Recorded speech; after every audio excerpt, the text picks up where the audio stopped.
我係保羅，奉上帝旨意做基督耶穌嘅使徒。我而家寫呢封信俾你哋響以弗所城對主忠心不渝嘅聖徒。願我哋嘅天父上帝同主耶穌基督賜恩惠平安俾你哋。讚美我哋主耶穌基督嘅父上帝，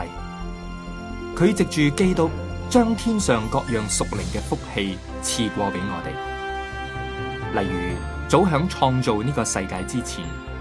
佢已經透過基督選中我哋，喺佢面前成為聖潔、無瑕無疵。上帝因為愛我哋，就照自己所中意嘅意思，預先定好計劃，使我哋靠住耶穌基督而可以做到佢嘅仔女。上帝將呢一份大恩白白賜俾我哋，係睇在佢愛子嘅份上，令我哋因為得到呢份咁榮耀嘅恩典而讚美佢。我哋靠住佢愛子嘅血得蒙救贖，罪過得到赦免，都係出於上帝豐厚無比嘅恩典。佢運用各樣智慧聰明，將呢個大恩豐豐富富咁賜咗俾我哋，好叫佢照自己透過基督預先所定嘅心意，向我哋顯明佢旨意嘅奧秘，就係等上帝所定嘅時候一到，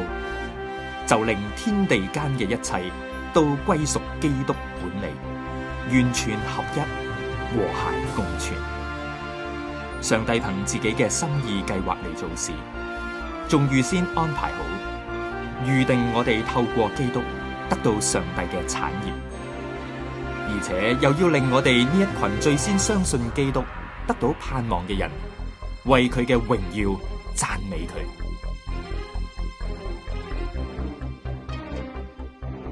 你哋既然聽咗真理嘅道，就係嗰個令你哋得救嘅福音，亦相信咗基督，上帝就將佢所應許嘅聖靈賜俾你哋做印記。呢個聖靈就係我哋將來要承受上帝產業嘅憑據。到咗上帝嘅子民被買贖翻嚟嘅嗰日，我哋就可以承受啦。嗰陣時，我哋就一齊為着上帝嘅榮耀獻上讚美。所以，當我聽見你哋對主耶穌有信心，同對所有聖徒有愛心嘅時候，就不停咁為你哋感謝上帝。而且我更成日為你哋祈禱，求嗰位榮耀嘅天父，我哋主耶穌基督嘅上帝，將一個有智慧、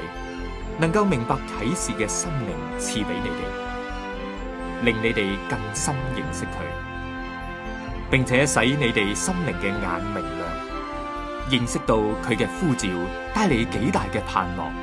佢喺聖徒中所獲得嘅係幾咁榮耀，更知道佢響我哋呢一班信嘅人身上顯出莫大嘅能力。上帝曾經用呢一種大能，令基督從死人中復活，而且令佢喺天上坐喺自己右邊，遠遠超越一切古往今來執政嘅、掌權嘅、有能力嘅、治理嘅、有名嘅。佢又令萬有臣服喺基督腳下，立佢為教會嘅元首。教會係佢嘅身體，呢位掌管宇宙萬有嘅基督，亦係完全咁管理住教會。